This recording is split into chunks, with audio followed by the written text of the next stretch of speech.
We are up to Daf Mem Zayin Amud Aleph on the very top of the page. And we're discussing what was the purpose of the eulogy. Is the eulogy for the covet of the living, or is the eulogy for the covet of the person who passed away? And we said the difference would be two differences. One is that the person passed away said, I don't want a hesped. Rabbi Keepman yesterday put on the thing of was about someone said, I don't want a hesped, whether you have to follow it or not. One is that he says, I don't want a hesped. Well, if it's for his benefit, then of course he has a right to say that. But if it's for the benefit of the living, what right does he have to say that? And the second thing was, what happens if, can we coerce the heirs to pay for, they used to pay money for these maspidim, for the eulogizers. Can we force the heirs to pay money? Big machlekes in the poskim, whether we're talking about money that they inherited from the deceased, or even if they did not inherit any money, can we force them that they have a chiyuv to pay for the covet of their father? So if it's for their own benefit, have every right to say we don't want it. We're not interested in spending money. But if it's for the covet of their father, then we force them, depending on which opinion you follow. So we're bringing different rayas, repeat of what yesterday's right by other things, and so far we have no proof one way or another.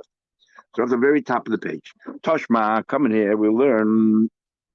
It says in Tehillim, Nivze be'einov nimus, that in your own eyes, it says, Mi yala b'har Hashem, all of the qualities you need, and one of them is Nivze be'einov nimus, in your own eyes you're humiliated, you're self-deprecating.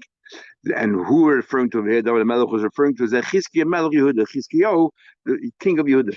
His son Menashe was a terrible Rasha, and so was his father Achaz. Not as bad as Menashe, but also a big Rasha. So what he did was, when his father died, and we had his Gemara in Baruch as well, in other places, when his father died, what he did was he took his father and he put him on a bed of ropes, and literally it says here the bones of his father. But the pastor at the funeral, he took him and humiliated his father. Instead of giving him a Kavadik funeral, he put him on this thing of ropes attached to an animal and dragged him down the streets. Why? Because his father was a Rasha, and he wanted others to learn that justice is for everybody. There's no such thing as anybody's above the law. Everybody's equal before the eyes of the law. It's his father, so he was self-deprecating here because he himself was being humiliated. Well, look what happened to your father. It doesn't matter. What about Kibbutz of Aim? So Rashi brings over here, as you know, he's big machlekes showing him that there's no mitzvah kibbutz of aim if not oisem ma'isa amcha. If he doesn't behave like a Torah true Jew, there's no mitzvah of kibbutz of aim. Big machlekes if a mamzer has to do the mitzvah of kibbutz of aim or not, the Rambam and others. So therefore, that's what he did. Now, question as follows: and if it's because of the cover of the living of Klal Yisrael, everybody it's the cover that the king should be recovered. My time, then why did he do this? He's embarrassing everybody out there. Says Gemara, he did it. His intent was that he should have, as we learned before, that if he gets, things happen during his kura, we'll see later as well, that's a kapara if it's unbecoming to the person who died. Like we had that story we had a few days ago, if you remember, with the Talmud Chacham, who his burial was not because everybody ran away, he came back because he once, heard the insult of a Talmud Chacham and he didn't protest. So this was his kapara right then and there. Says Gemara, so what? Kapara davu mashali kod Yisrael. So the kapara for his father overrides the union of covet for all the Eden. If you tell me it's all for the covet of the living, what right do you have to do that? So he answered, the Eden themselves, Yisrael gufayu nichelu, the Eden themselves are happy. The meichli karai lagabe. They're meichel their covet in this instance of it. It's their king and they are meichel their covet. So no proof either way. Toshma coming here, Rebbe HaKadosh, we had this Gemara and then said before he passed away, I want you to make me a hesped, but not every town, because he moved away from where he was, where he lives in Beis Sha'arim, then he moved to elsewhere. So he said, let's bring me back to Beis Sha'arim to be buried. But don't be masmid in every little town and every little village. Or rather, Altish B'dain to be Ayoris. He said, I don't want you to be masmid in the small little towns, but Dafka in the very big places.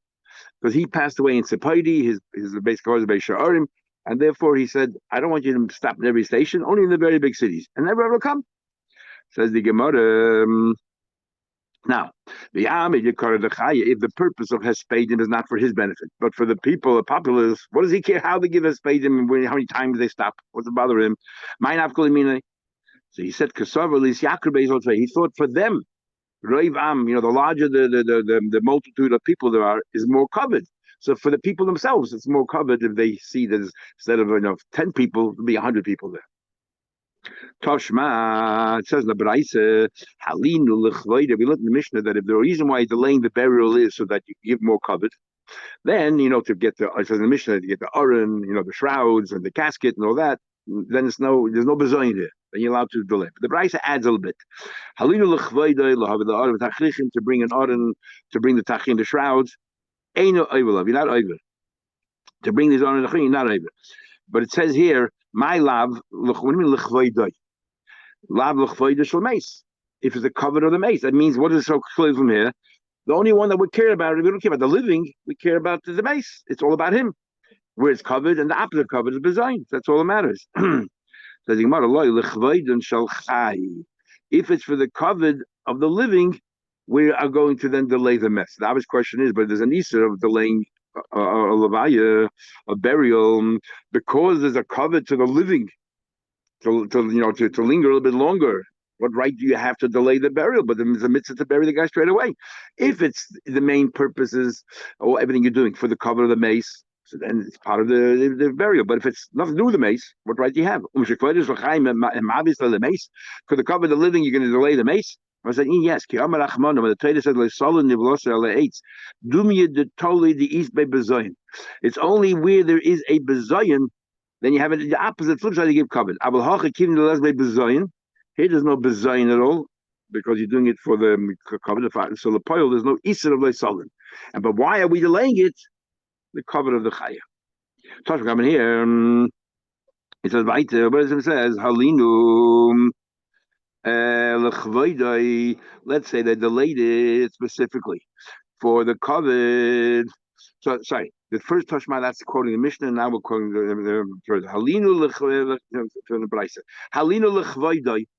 Let's say you delayed for the covet of the mace. L'shamei love ayadas, you want more people to be able to come to attend. Lahavi le'mekainis, they used to have these women. You ever hear, baby, have Arab, these women's wailing and screaming? That's what used to be by us as well. These women that they were hired to be kindness, and we had different gedarim.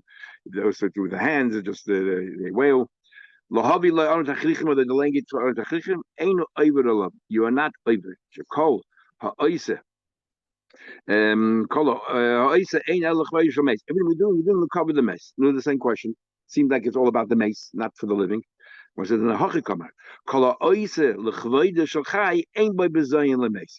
Even though the main purpose is for the chaya to have the levaya should be as covered as possible, but the problem is only if it's a bezayin to the mace. You're not allowed to delay it because it's a bezayin by hanging. But where there's not a bezayin, there's no is. Nosson said, "Simen yafe lemeis." When you, what's a good sign for sometimes things which are detrimental to the mace is actually a positive experience, because it helps out that the mace does not have to experience Gehenna. It's all part of the kapara. That are things that happen even after he died that benefit the mace. For example, mace shaloi nispet, and that's why there are many who don't have a spadim for this very reason. It's part of the kapara, not others because of exaggerations, which is a problem. But could mace, if they didn't get a hesped or didn't get a proper hesped, is a kapara. Or somebody who wasn't buried, or for example, a chaya came and dragged it away, which is so unbecoming. That water leaked into the casket. In all these cases, this is all a good sign for them. When a good sign, the sign is that this is a kapara, and therefore it's unedifying, and we'll go straight to Canadian. Shema, it's clearly that yikara the shechlihu. So clearly from here, because that's all about the mace. Because if it's not about the mace, it's all about the living, then why should the mace benefit if there was a delay? If there were accidents that happened and delayed the mace, the only reason why we're doing this is for the chayim. So why does the mace benefit? Must be that's all for the benefit of the mace. And if it couldn't happen, then it's a kapara. The flip side is it'll be kapara. Shema Minah is a clear proof from here. Clear proof from here. Now it talks about over here that you have to. We're talking about the whole time burying in an oren, and even though it says in pasuk well offer tashuv, and you should put it back in the dirt. So the din really is, in fact, the Shulchan Aruch says it is better, like they do in Shalim and other places, where they bury straight on the ground. How do we put it in the casket, and how are we yaitz to the kvura? So first of all, actually, most of them beer holes, have bore holes, so they're touching, even a drop of off is enough. They also put a little bit of sand in the eyes, therefore, in other places, and therefore it's all yaitz din of offer. Then Gemara continues. They would not bury in the cemetery. They have a separate section for haruge bezin. Separate section, just like you have a separate section for ma'abed atzma das, people who commit suicide. And we discussed last night in some basic course, they have a separate section for mechal Shabbos or marrying out. So they have a separate section for haruge bezin. But there are 4 different levels of punishment, but there are only 2 sections. One for the 2 severest punishments, skila and sreifa, and one for the 2 lighter ones, heading and chenek. So why have a separate section? We don't bury a Russia next to a tzaddik, and that's why we have some cemeteries have a chum Shabbos separate section, marrying out and so on. How do you know you're not bury a Russia next to a tzaddik? How do you know? How do you know? How do you know you don't bury Russia next to a tzaddik? It says the following: they were burying a person, about to bury a person. They saw this more doors coming. These terrible people coming. They got scared and frightened. They tossed this person into Kever Isha, and it says over here, this person, whoever it was who died, touched the bones of Elisha. Sorry, but remember in those days they don't bury in a box. Oh, they dug a little bit and they just threw him in, or maybe it was very a thin thing, or the wind blew away. Some good question. Because we know that you have to have 6 tefachim. If you bury one on top of the other, which we don't encourage, but if you do, certain countries they don't allow. You have to be a minimum of 6 tefachim between the 2 caskets. So otherwise, he came alive. But he stood up. Why did he come alive? Mason, because of this story here. Rashi tells us a story here that who was this person? Rashi says that person was a Navi that forced Edoi to eat and drink in Beis El. And what happened was, the story was, Edoi was a Navi, and he said all kinds of views. If you have Avodah Zarah, this was going to happen. And then the king invited him to eat with him, and he said, the Abishah told me I should not eat with you. And then he went home. Then this false Navi came along to him and said, come and eat with me. And he said, the Abishah told me I shouldn't eat outside my house. So this false Navi said, I had a Navi, so David told you to eat in my house. And he went and ate. So because he didn't listen to his Navius, he was killed by a lion. And what do you call it? And they buried him. He was a real Navi. He was a real Navi. And they buried him somewhere near Elisha. Then this other guy, the false Navi, eventually died. And if eventually died, this is the story. They wanted to bury him, and then they ran away and they dropped him near Elisha. And he came back to life. So we see that you shouldn't bury a Russia next to a tzaddik. Others say it was Micha, who left Mitzrayim, Pesach Micha, and then it worked out he must have lived hundreds and hundreds and hundreds of years if you're still alive by this story here. Anyway, maybe this is different. Maybe this was the Nevi'us where Elisha said to Eliyahu, give me a bracha that I should be double and you Mechayim Mason 1, I want to be Mechayim Mason 2. But like I want to be double you. And Eliyahu said, if you can see me go to Shemayim, then you'll have the Keach. And therefore you have to have 2. We know the Ben Shanam is, but where's the second one? Maybe this was the second one. Amalei, he said, no, this can't be the second one. So this guy didn't go home. He stood up, walked away a little bit from Elisha's cave, and then he dropped dead. Where did Elisha Mechai Mason second time? The Achayev, where he gave life. He put Tzaras Naaman. He cured Naaman from his leprosy. She schooling Kames, equal to Mace. If he says, I'll not take Kames, that and Moshe Adam died, Adam and Miriam became a Tzaras. So he said, I'll not take a mace. Please, it shouldn't be. I don't want that Miriam should be like a mace. That so we see and what was Miriam's hachakol tzaras, leprosy. So we say, kishem she'ain koivin Rosh Eitzel Tzadik. So now that we've established you don't bury Rosh Tzadik, bigger chiddush is kach ein koivin Rosh Chamur Eitzel Rosh Kal.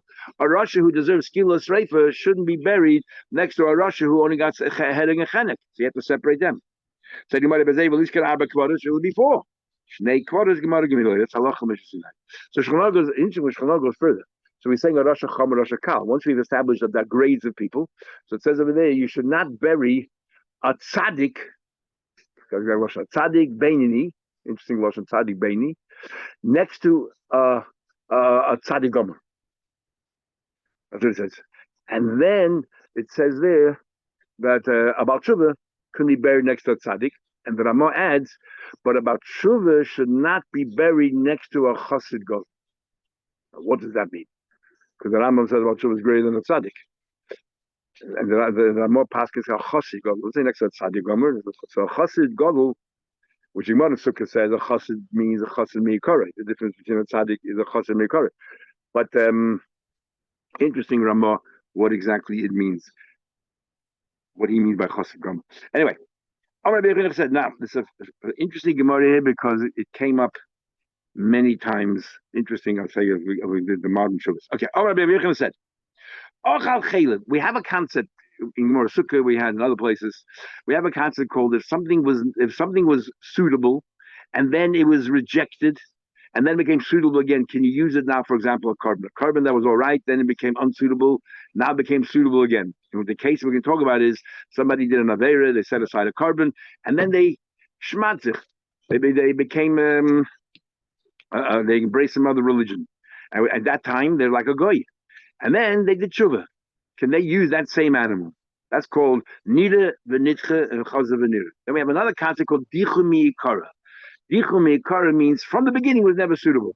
The other is a machlekes. How do we do that? Some say that is, it's just as bad. Same thing. Others say no, because it was never suitable yet. It wasn't rejected. It just didn't happen yet. That's shot that was supposed to happen and didn't and was nitcha. It was never nitcha really because it never happened in the first place. So maybe that's different. Like they talk about, what maybe if the guy set aside the animal while he was already in Meshumah? If he already praised some other religion and he set aside the animal then, the Gemara doesn't talk about that. Why doesn't the Gemara talk about it? So maybe that's, others say, so Taisa says that I from here that maybe that Dichla Me'ikara is definitely no good. Others say no, because how common would it be that somebody doesn't believe is going to set aside a carbon for tshuva? Where is he? It would be, it just wouldn't be realistic. Second Gemara, Amar Ulam Rayechem. Achal Chayla, the 8 tray of fats, the Hifrish carbon, and he set aside a carbon. Then the Haimid Dasai, and then he shmatzach. It became in the past stage where he embraced some other religion. The Chazabai, then he did tshuva. Since there was a time that he was rejected, that said you cannot bring this carbon. Itma Nami, we also learned, and we'll learn that you're not allowed to take a carbon from a mummer, and therefore it's not suitable. Same thing is Itma Nami learned the same thing. What happened? The guy became crazy, and Ashaita again cannot bring a carbon because that's what you have to be fully conscious or aware of what you're doing. The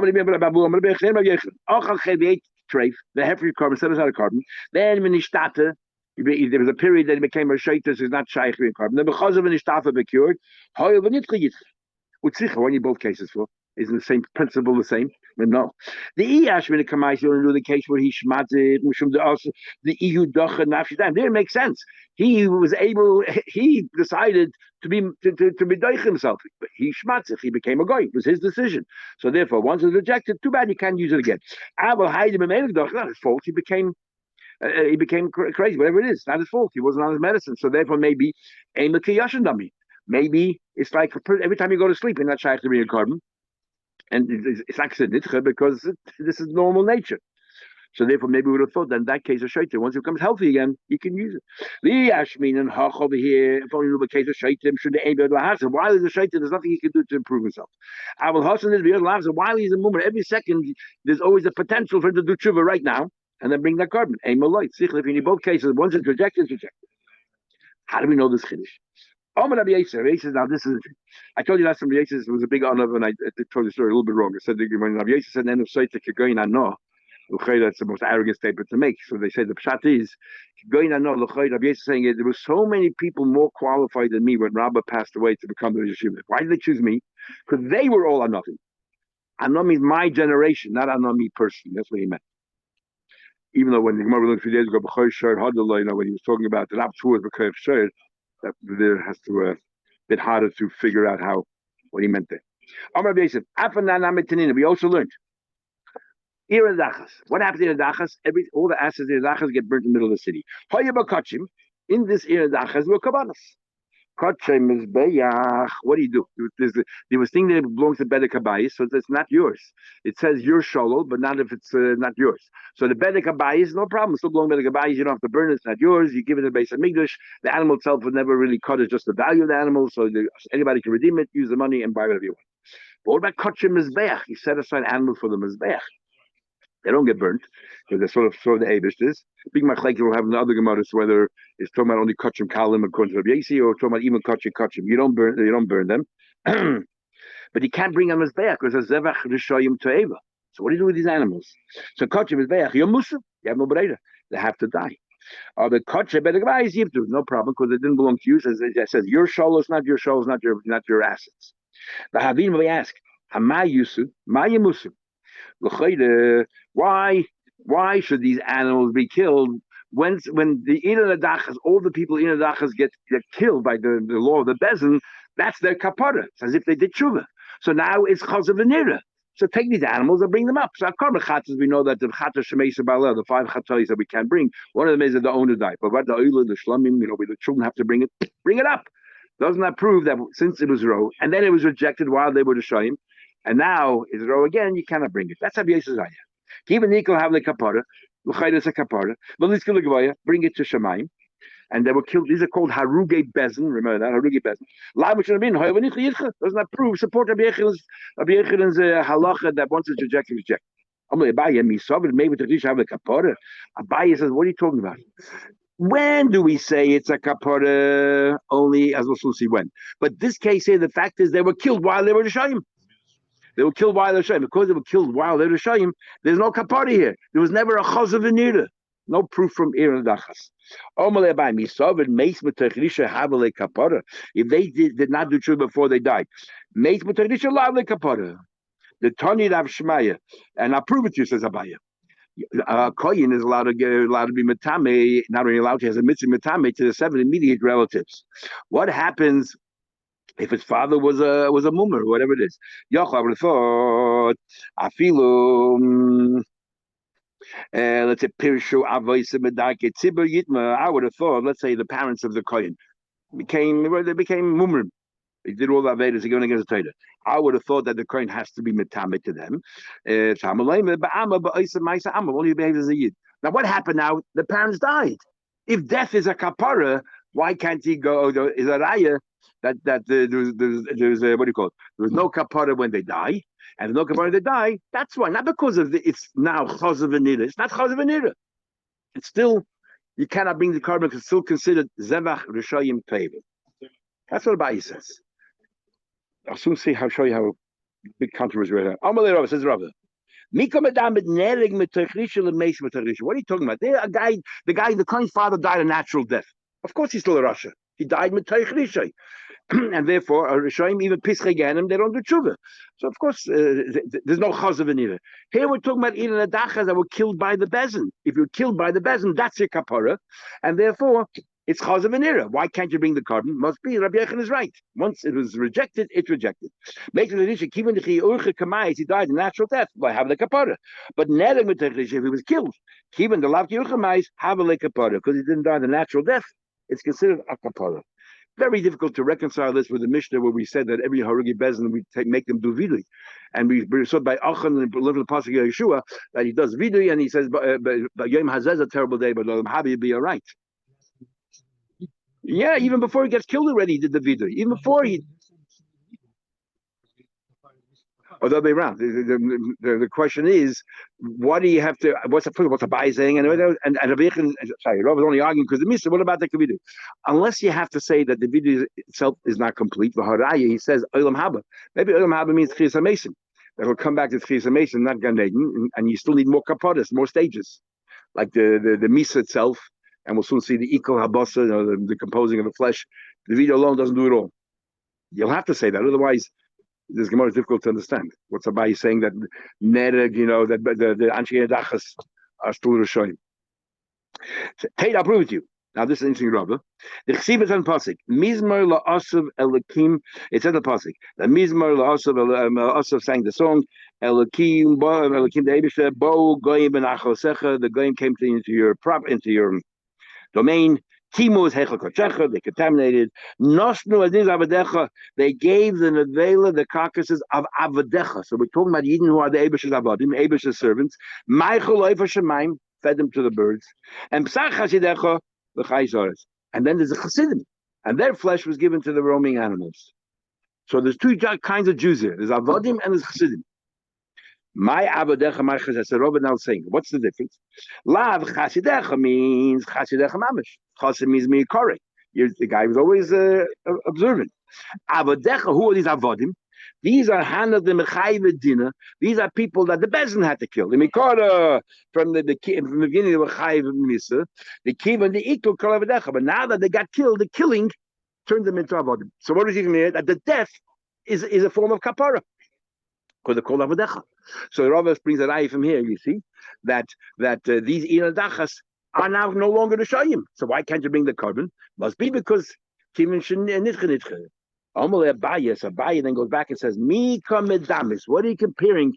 Haruge Malchus la Haruge Bezin. Abaye comes along and says, there's a big difference between Haruge. Now, this is very interesting. Abaye says that Haruge Bezin are not tzaddikim. They remain Rishayim. And they remain Rishayim. Death alone doesn't do it either. That means Vida obviously didn't do it, and death alone doesn't do it. You need a lot more. Haruge Malchus, if you're killed by a goy, then that's a kapara. And explains. Haruge Malchus, they had no right to kill you. Right? Have a kapara. It's called a kapara. Or Haruge Bezin, you earned it. You deserve it because you did an Aveda. Have a kapara. That's a punishment. Not a kapara. Taida, I'll prove it to you. It says, I'll soon tell you about how the Negea to World War II and whatever. The time we learned, they did not bury these Rishayim, these people, Harugi Bezin, next to their ancestors. Once they were killed, they're tzaddikim. You're saying, Rabbi is saying to Rabbi, once they died, Harugi Bezin, you tell me they're no longer Rishayim. No, so why aren't you buried next to the father? Why do you have to have a separate basic quarters? These are buried next to their parents. So Rabbi answers, Misa Kavura Bina. It only happens after the Kavur. After so no, Misa alone doesn't do it. Misa and Kavura. That's the two are the kapara. And so therefore you can't bury and you don't say Babasacha. So the hairs we'll soon see. It says you don't do Avelis. Now when does Avelis kick in? Only after the person was buried. If you're telling me that once the Harugi Bezin were buried, died and buried, they're now tzaddikim, why aren't you mourn for them? That's the Bai is asking Rava. The only thing you do is and the reason we said was because this is all part of the kapara. You're not, nobody's mourning, and this is all part of the kapara. These are to keep the kapara. You're telling me that as soon as the Harugi Bezin was killed and then buried, they're tzaddikim. So there's another stage. It's a die, buried, and you also need decomposition of the flesh. I'll prove it to you. The Tani, it says it's achal habasar. Once the flesh decomposed, melaktinas atzamnas, they gather the bones, v'koven oisam v'mekomen. Then they bury back where it belongs. So you wait for ichal habasar. Shmamina. So it's a good raya. Now, before we learn Rashi, so we have a big machlekes Abaye over here. Abaye says the Harugi Bezin is no kapara. But Haruge Malchus, if you're killed by the government, and if you didn't deserve it, then that is kapara. And Rava doesn't argue about Haruge Malchus, he argues Abaye regarding Haruge Bezin. So in Shulchan Aruch, we have a machlekes regarding a mummer, a very interesting machlekes. It's actually the Ramah is a stira, and I don't know if Shadi, but by a mummer, if you make avelos for a mummer that was killed. If a mummer was killed, we learned a mumma, you don't do a but if a mumma who was killed, is that a kapara? And so the machlekes and the Rishonim, the Orzaru and the Rosh both say that yes, you have to set avelos now because it says right here, Haruge Malchus, if they were killed, they're no longer a mumma, it's a kapara, and therefore you should set avelos. The Ramah says in Siman over there that the yesh aimim that you don't set avelos for them. When it comes to Kaddish, the Ramah only brings one opinion. And Ramah said the Chaynikim. It's not. In Kaddish, Hichos Kaddish, the Ramah says you do say Kaddish for a mummer because it's so sure. Now, so first, it's a fascinating Cham Sefer in your day. The Cham Sefer talks about the Chevra Kaddish weren't around then. and somebody was killed. Somebody was killed by a guy. He didn't pay his loans, whatever. He was killed by a guy. It turned out to be that he was a mummer. So they wanted to, so the Nochav Kaddish, the people in the town wanted to bury him in a separate place. So, and they said an interesting thing to people in the town. Interesting word. We learned before the Gemara a few days ago that even though there's no capital punishment today, but din dalad misses lebatul. So every person who dies an unnatural death means really they did an aveda that deserved whatever the death was. Skila sebe herichenik. So they're rishayim, and the Gemara says here that anybody who gets these 4 punishments have to have a separate burial. So that was their approach. And the Chabshai, sorry, no, Haruge Malchus or Yebezin or whatever. Yeah, no, but the Eibush said before, Din Dalad misses Lebitlu. So if a guy kills you, if somebody kills you, whatever the form of death is, that fits into one of these 4 capital punishments. It means that you did an Aveda. So you're Russia. Because it was a basin. No, that's what they're saying. So first Chabshai says, I'm already talking about. It doesn't say that every person who died is from Dalad misses. It says that every person who deserves Dalad misses will die. And then we had to take as a question, how come it doesn't happen? So we said the bris milah saves them or something else. Or they did other mitzvahs. But, so number 1. Interesting what the Chaim Sofer starts off with. He says, nobody can ever argue with the Chevra condition. They're a law to themselves. If they can do whatever they want. But thank God they're not, you didn't use it, thank God. They said, now they're not here, I can finally mix in and give you my opinion how it should be done. And then he says, but the Gemara says right here that Haruge Malchus, if somebody was killed by Haruge Malchus, a goy, and wrong, unnatural death, that's a kapara. So of course it's a kapara, and that's what Abai says. And Allah Rabbi doesn't disagree with that. They only argue with best. Okay. Then came along the question: did you say kaddish? So many people, the 6 million people who were perished, were let's say non-observant or mumrim or apikursim, Buddhism. Do you say kaddish for them? So there's a beautiful minchas Yitzchak. And I was actually looking, we don't have those halakim. So the first halakim, I can't remember where it is, in somewhere between Aleph and Dalet, where, and he talks about that maybe you don't have to say Kaddish. Not that you have to say Kaddish for them because they're Haruge Bezin. Maybe you don't have to say Kaddish. Why you don't have to say Kaddish? Because all tzaddikim. The whole idea of Kaddish is to take someone out of Gehenna or to save them from Gehenna. Anyone who died in the Kiddush Hashem, the 6 million, he's answering some people who wrote to him that maybe you shouldn't say Kaddish because Din Dalad misses all of them. They weren't asking about the mummer. They were saying that every person who died, this is the football, every person who died in the 6 million, Din Dalad misses Leibotlu. That means they deserve a Chas V'Shalom. So, that's what they were asking. Anyway, so he came along and talks about very interesting. Maybe you don't even have to say Kaddish because they're all tzaddikim. And we learned more Psachah that there's the 2 people who died and nobody can go into their Chelik and Gan Eden. But then he goes a little bit further, and the Mishnah Halachas from Rav Klein goes about Riches. He was asked about the Scud missile, a few Eden who died. Should we say Kaddish for them, not say Kaddish for them? So he brings, and I can't remember where he brings it from. And this is very interesting. He said, here when it comes to Haruge Malchus, if somebody died, and there's a machlekes where the Shach brings us from out of whether the reason is because we think they did tshuva. But if there are mumma who said they really did tshuva, especially if they didn't even know they're going to be killed, and especially if it has to do with they didn't pay their loan and that's why whatever, or the reason is because Rabbi says anybody who was killed naturally is a kapara. But he brings from somebody I can't remember who it is, and he says, but if the only reason why you died is because you were Jewish, not because you owed money to somebody or you did something wrong to a guy and they decided to take revenge, but because the only reason why they killed you because they're a Jew. The missiles he's talking about then came to the 6 million. Every person who died in the 6 million died only. The only crime was that they were born a Jew. That's the greatest Kiddush Hashem. Even Abai and Rav are not even talking about that. That for sure. You don't, and there's a whole question whether Yeshiva say Kaddish for them. Because they're all tzaddikim. And the only reason why we say Kaddish for them, this is not from him, but is based on the Birkei Yosef, the famous Birkei Yosef Chidah. The Chidah asked a question. The whole idea of Kaddish is take someone out of Gehenna. So why do you say Kaddish on Shabbos and Yom Tov when nobody's in Gehenna? And in fact, he said it looks like most people didn't say Kaddish. They didn't say Kaddish Shabbos and Yom Tov. Because why? Until it sounds from the Chidah, until the Arizal came along and revealed to us that Kaddish does not only take you out of Gehenna, but Kaddish within Gan Eden itself. It's Mila the Neshama. B'haraya b'ayard said you say Kaddish. We know after 12 months nobody's in Gehenna anymore. They're in Gan Eden. You'd still say Kaddish.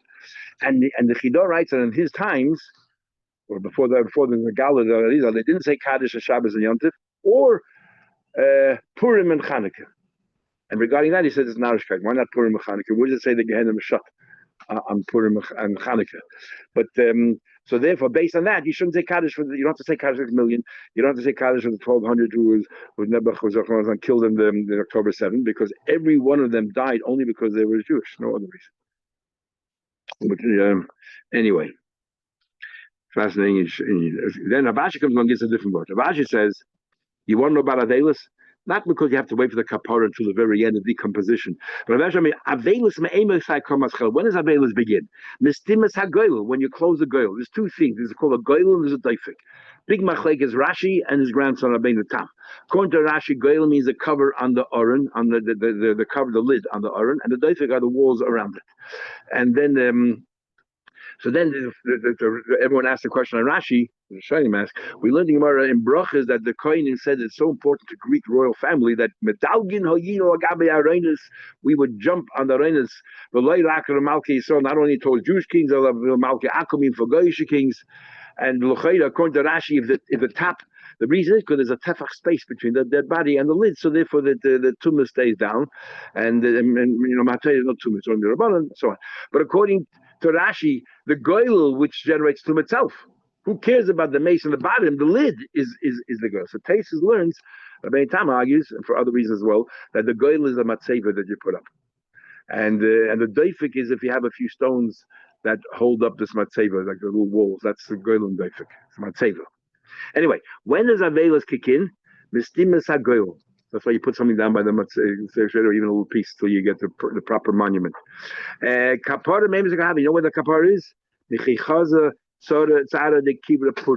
has to be lying there a little bit, to be a little bit a little bit tsar. Therefore, because nitcha. So in other words, from here you see there's a little bit of tsar already in the cave when you're buried, because there's a big machlekes if you say kaddish while you're in einin or not, and we say there's a neshama bechlal already, the neshama departed. You already say there's a neshama already having tsar, or even before he's buried, and therefore you start saying kaddish, or the tsar only starts afterwards. Here it seems to be saying mechichaza tsara the kibbur, that the tsar only starts after. That's why you wait, and that's why as soon as you bury him, since he cannot be avelis, and others bring from the Zohar that the tsar and neshama starts right away, and therefore, in other words, in halacha we don't say you should say kaddish, but if someone does, we don't stop them. Anyway, so why do you need decomposition of me before we transport them? You have decomposition. Why? You're telling me that it's already full tshuva already. That this, as soon as a little bit in the ground, a little bit, it's already full tshuva. So then take him out and bury him next to his rightful place.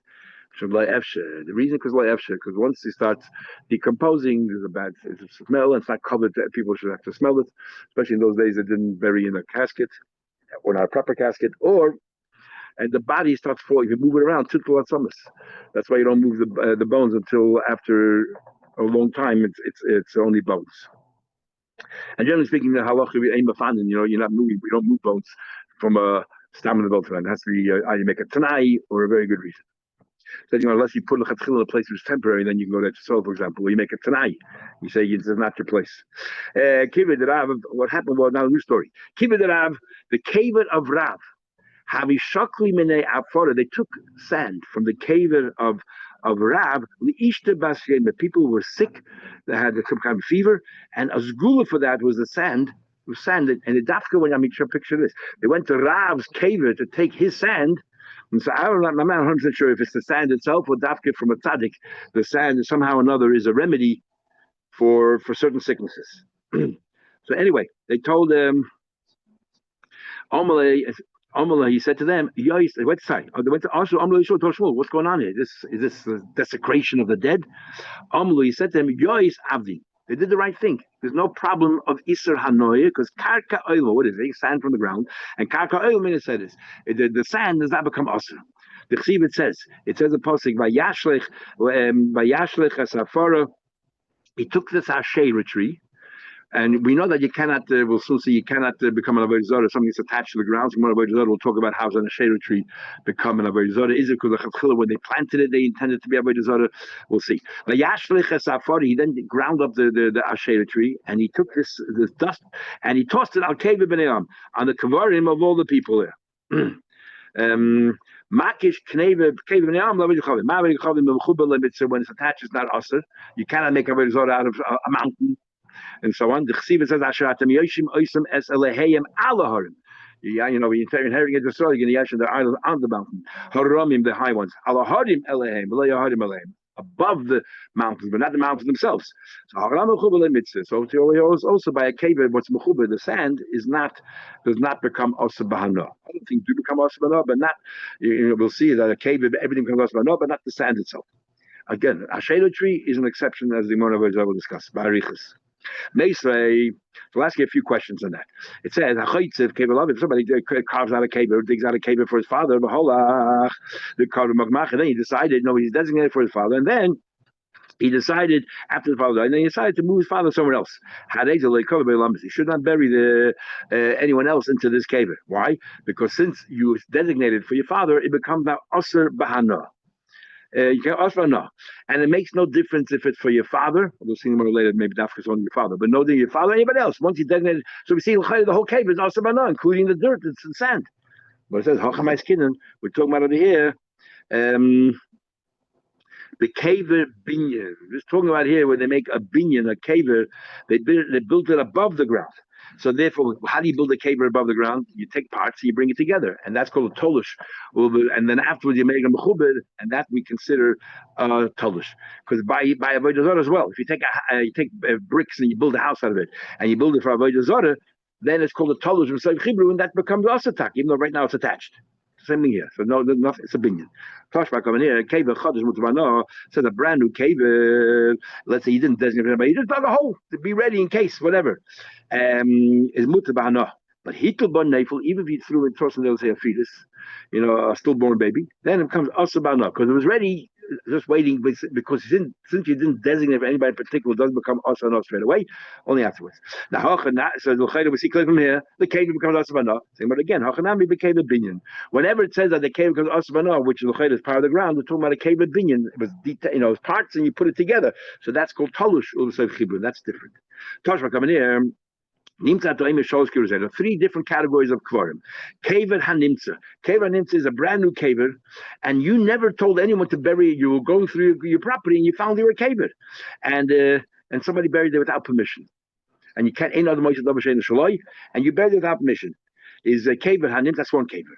We'll soon see what the din there is. Kever, how you do a kever that you know all about, and you deliberately buried somebody there. And then there's a third one, kever amazik zarabim, a kever that now turns out to be that's affecting the public because the kohenim have to walk there and they could become tummy. Is kever the kever that was found then is mutal fanoisei.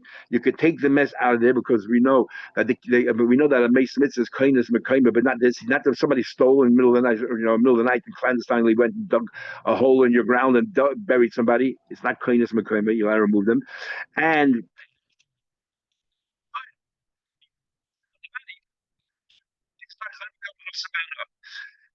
generally speaking, the Chachamim made a rule that we should make a keva tamei, and the reason is because we don't want the sound's gone strange. Oh, sorry. We don't want you to. Is it any better now? Yeah. We don't want to use it for any other purposes. Well, here there was no issa because no one had a right to bury anybody there. Keva hayidua, a keva that you deliberately buried somebody there. Also, lefanoisa, you're not allowed to take out the body from there only under certain circumstances. And if you did, the place remains tummy. That this is a gzeira midrabanan that a keva always remains tummy. And the reason why the chum made that gzeira is because we don't want you to move bodies out. We don't want people to move a body, as we learned, that you cannot take even from let's say a makam bazi to a makam mechubed. You can't do that. But also banah. And also, it is forbidden to have anah. So it says clearly here the cave is asmanah, which can be a question. And we said before that if Mechubah the Shmuel says if it's attached to the ground, it's not a problem. And the third one is cave and mazik said I've mutal lefanoisei. In that case, there we have permission to remove the body, even though it's mamash a cave, but it's affecting so many people. There you can move the body to benefit the public. The place, the place is tired. because in this case you're allowed to move the body, so there's no reason to keep it tummy, which is non rabbanon. But asabana, why? Because that's asamahatayda, and that doesn't go away. Now clearly from here we see that the ground is asabana. Again, one answer is hachanami became a binyan. We're talking about a cave binyan. That if the ground is osabana, it's only if it's a cave binyan. Otherwise, the only things osabana are the mace and the metalton, the portal things that you put in there. So I think about the cave. How can you move? If you found a cave on your property, you're allowed to clear it. How do you know it wasn't a mace mitzvah? And the din is we learned in Megillah that a mace mitzvah is a kainas mekayme in other places. Or mace mitzvah kainas mekayme. We know that a mace mitzvah is kaina its place. Shiny mace mitzvah the koli islay. If it would have been a mess mitzvah, everyone would know about it because this is, this doesn't happen every day. People will go around, anybody, who this person is, who's the victim, what's his name, and therefore you would have known about it. And Itmar, there's actually machlekes of mess mitzvah kain mekayim is only in Yisrael everywhere. Yeshua, remember, Yeshua made a number of conditions. One of them is that a mess mitzvah, wherever they are, kain mekayim. Itmar. Now this is a sugi called hasmona milsa. If you set something aside, is it already as if it happened or not? This was my bar mitzvah mimer, not my mitzvah pilpul. I had an uncle who was a chacham Lublin, and a big time chacham. He used to go to them all the time and talk to learning. He used to sell svarim. Somebody, if you remember Ryman, he used to come every Sunday and bring a bunch of svarim. Anyway, and so he wrote a pilpul that was 36 pages long. He must have written while the chacham Lublin. And in those days, typing there was no margins.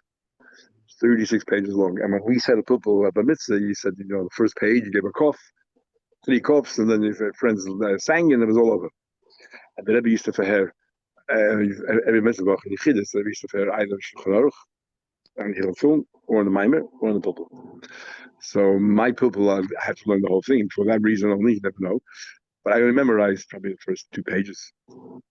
And so I'm saying to him, we're all saying, my family was saying to him, I was saying to him, that the Rebbe should ask me on the Maimer on the Shulchan Aruch, not on the pilpul. Kitzer, when it came in, the Rebbe looked at me and actually pulls the brachas with my father. My mother, he says, to learn the Maimer.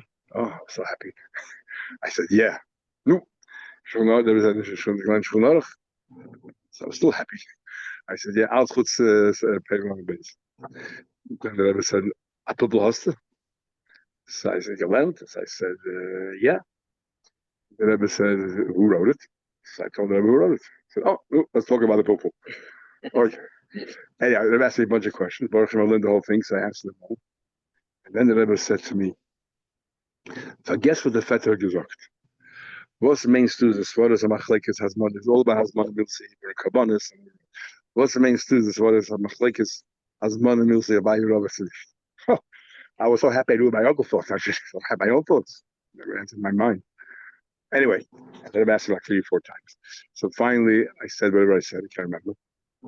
And obviously, it wasn't very smart. So they're having a big smile and then do a bracha.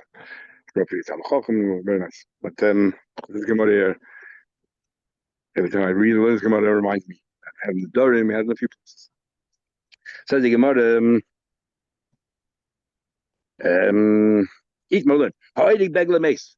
If somebody, wove a garment for a mace. Remember, a mace, everything that was mace is usher enough, but you didn't give it yet. You didn't place it on the mace. You just prepared it for the mace. Abai says usher. Hasmana milsi. You set it aside, it's usher. And Robert says mutter. Abai says usher. Hasmana milsi. Just hasmana, just preparing it is already something. And Robert says mutter. Hasmana lav milsi. Setting aside is not enough. You have to actually place it. And we'll see more later regarding chulin bag. And that's why he was a bar mitzvah man, because it's all about a chulin bag as well. Whether you set it aside for chulin already have kedusha, hashmish kedusha. My time with Abaya, it says 3 times the word sham. It says 3 times the word sham. It says about avodah zarah that you should destroy the avodah zarah, and it says that abdu sham hagoyim, the word sham. Then you have the same thing here by Miriam. It says about Thomas Sham Miriam. So you have avodah zarah, the word sham. You have by Kvura, but it says about Thomas Sham Miriam by Tikava sham. So it says the word sham. So you have kvod avodah zarah, and then you have egla rufa, the same thing. It says arfu sham is egla. You should go ahead and decapitate the egla. It says the word sham there as well. So you have 3 places the word sham. The question is kvura.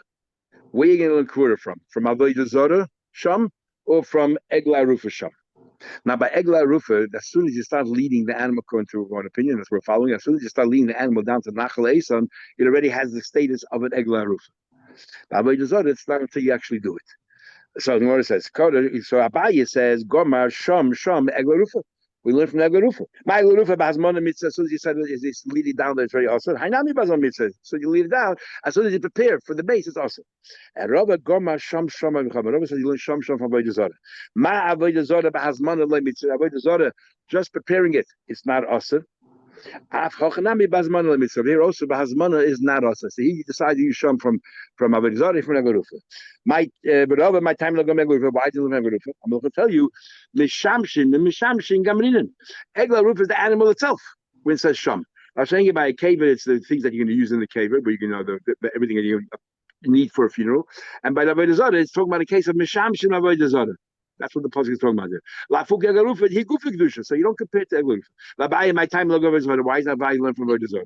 Amalach mide de urche mide de urche gamrin. Things which are common, burying, you always bury people, and I guess Eglarufa as well. Lafuk Avodah Chadim, this comes to exclude. In other words, this is common. Even Eglarufa is common. It happens by Yidden. But Avodah Zarah, the lav urche. Rashi is a fascinating thing here. What do you mean lav urche Avodah Zarah? Rashi says because it's so awesome to do Avodah Zarah, therefore, even if he set it aside, maybe he'll change his mind. But a Yid fart is a Yid, and he'll do like we learned down in Tanya. I feel a kal shebekalim when it comes to a question of Avodah Zarah, they won't even do a little Avedis, which are nothing. So the Rashi says even the last minute, you might change your mind. And therefore you'll do tshuva. See you tomorrow.